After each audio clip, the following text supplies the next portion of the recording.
Hey guys, and welcome back to this channel. In this video, I'll be showing you guys every reward that you can get by spinning the wheel in the new Grow a Garden update. So as you can see, there's actually only 3 rewards here.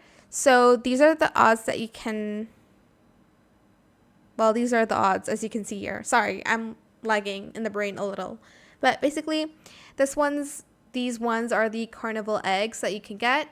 These ones are the Carnival crate that you can get, and I think the 1% one here, I think that's a seed for a plant, like a popcorn plant. That's just what it probably is, if I'm being honest, but yeah, that is pretty much it. I've only gotten one Carnival egg. That looks so sad, but I'll try to get more. The quests are a little bit difficult, but yeah, I'll try a little bit more. I hope it was helpful for you guys. Don't forget to like, comment, share, and also subscribe to this channel if you haven't done that already.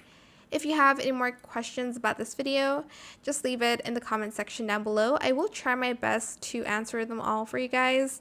And if you found this video helpful, please click the thanks button as well. That is it. Thank you so much for watching. Bye.